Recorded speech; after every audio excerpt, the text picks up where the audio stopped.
My name is Carla Grace, and today I'm going to show you how to hook in your 50-year-old tape player, this is a TEAC A4300, into your modern interface. And this will work with interfaces like, I have my Focus right here, which I'll be using today. This will basically work with any USB interface or professional interface. If you can get a 1/4 inch into it, which you pretty much can with every interface, it'll work. So it's way more simple than it seems like it would sound like. There's really nothing to be worried about. It's really not that bad. So first thing, I'm gonna start with the back of the machine. This is the back. I've got these RCA cables, red and white, okay? So I've got one in my in, that's for recording onto the tape that's going to be on this player. And our output is obviously our output. So you're gonna need 2 cables that look like this. I mean, it's really ideal to have 2. You really don't want to be working with 1. And that's the whole back setup you need, honestly. And it's really important that this runs through an amplifier because it doesn't have its own power source. So we're pretty reliant on the Onkyo for it, but that's okay. So we'll turn it on. Hello. The tape real quick itself. So this is running on magnetic tape, and it's a 1/4 inch, right? So we have tape and it looks like this, right? So it's only reading and writing from the top half, obviously, because the bottom half doesn't touch anything. It's nothing touching it. And with that being said, you can just re-record over something that's already on the tape, or you can take something on the tape, record it digitally. Here's what I'm gonna do today, I'll just say it. I'm gonna take a digital song, record it onto here to show you how to record onto the tape. And then I'm going to re-record that same song back into Logic Pro with my 2023 MacBook Pro and this interface. And we're gonna get an analog version of a digital song. Whew, what a mouthful. So when we play this, I don't really know what to expect. All right, it's empty right there. Cool. So this is usually supposed to kind of pop back into place. I don't want it to burn out the tape. Mine, this spins and this needs to be lubricated on mine. So hopefully yours isn't like that, but mine is. So every time I stop my tape, I'm gonna have to pull this little thing just a little bit. And that's that. If yours does that too, make sure you do pull it off, because if this is sitting here running the tape, not only will it eventually spin it, but it will burn a hole in it for sure. And then you'll need new tape or fix it. You'll have to fix it. To record onto the tape, we have our input, right? So we're going to put input of this to the output of the Focusrite, right? This is what the back of my interface looks like. This is a Scarlett 2i4. So for me, because I used Eleanor, there's only 2, I'm using the left 2. With that being said, it's also worth mentioning that if you don't have, did my lighting just change? If you don't have these cables, you can also record in and out with an XLR, because this does have XLR support in the back, but I haven't tried it personally yet, and it's an in and out in 1 port. My light died, so I'm using the big light now. Got our interface plugged up to this, right? We can plug this into the computer, which I don't actually have a very great setup for. So since we already have our file on the computer ready, I'm just going to hook the interface up directly. Pretty cool. So whatever you play on the computer, whatever's coming out of the computer, it could be anything.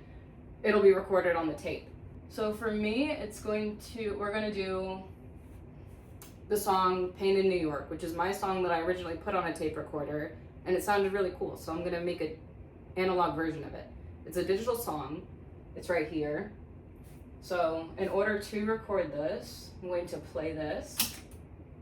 We can scoot that back. Right now with this playing tape, we have volume. So right now my output for this is going into my receiver, so we can hear what's going on the tape. With that being said, I can just record over this. To record, hold the record button, press play. So now it's rewriting over whatever's on the tape, and this is honestly not spinning as fast as it should be. So when I play Pain in New York out of here, let's make sure that this is routed to the Scarlett because it's coming out of the MacBook Pro speakers. I don't want that. I need it to go into the Scarlett, that way it can go into here. So I'm gonna play this at an okay volume. We'll do decently loud. For the monitor, make sure that your monitor volume's up on the interface. Your big knob, make sure that's up. If it's down, you're gonna get nothing. So when we play this, now this song is going from the computer to the interface, through the back, into the input.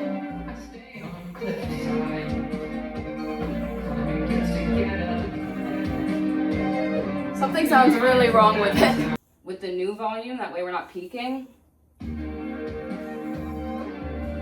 And we can adjust our inputs with the line here instead.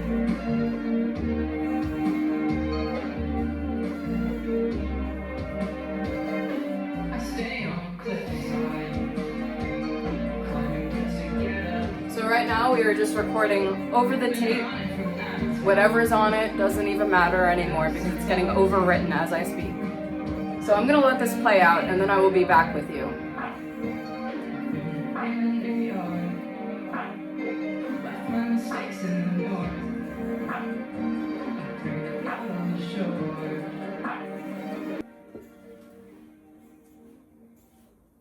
Okay, so now we have the whole song, right?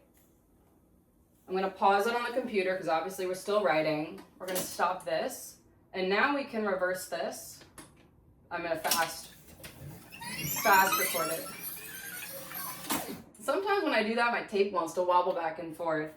You know, when you play it in reverse, actually, this is kind of cool too. Playing it in reverse, it's going to play a different song.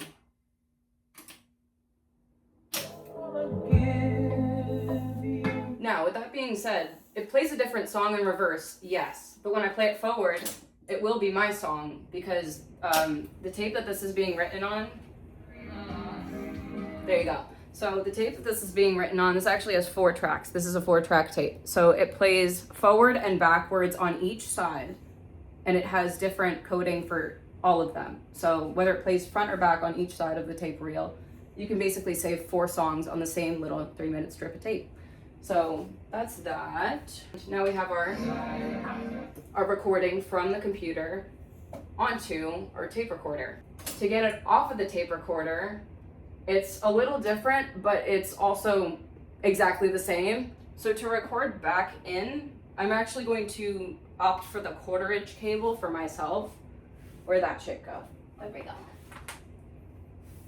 Because this is the easiest for me personally, I'm just gonna put the out to the headphones and then into the Focusrite. Wow, doesn't that look familiar?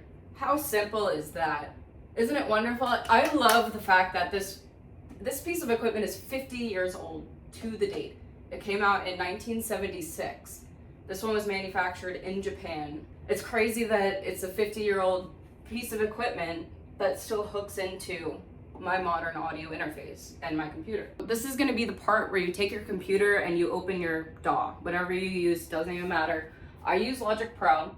I'm going to make a blank project, which I literally never do, but I don't want any plugins on it. I just want it to be exactly how this song already sounds. All the processing is done, so I'm going to make a blank project for this. Totally good, and we're gonna do an audio line because that's what it is.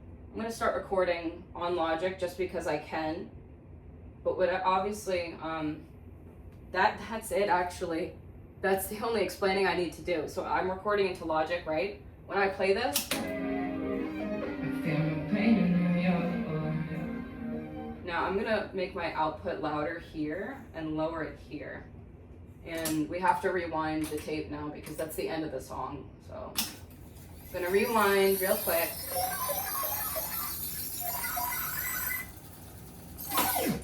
I think that's again. Nope, still not done. I'm gonna play this, and whenever it starts, it starts. But we can see on Logic already, oh crap, my dongle. We can see in Logic already, look at the lines we've recorded. It looks a little fat to me. I'm going to turn my input down just a little bit because I don't want any peaking in the recording. I'm gonna raise my output just a tiny bit so I get a really healthy waveform.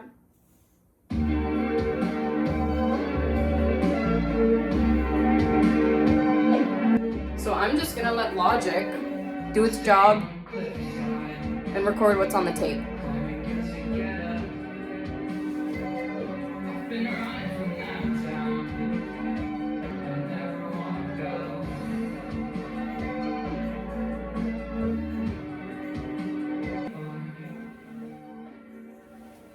Okay, so now that we're done, we recorded the song into Logic.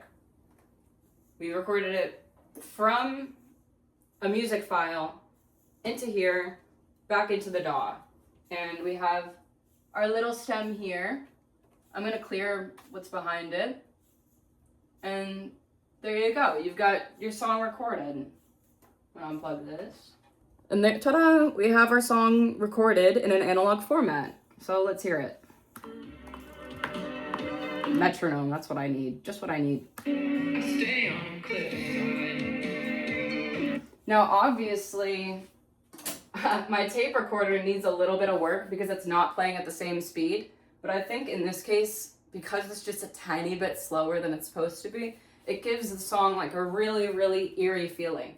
So, I don't know, that about sums it up. So you should be able to record into your tape player and into your interface and vice versa and make some cool analog stuff.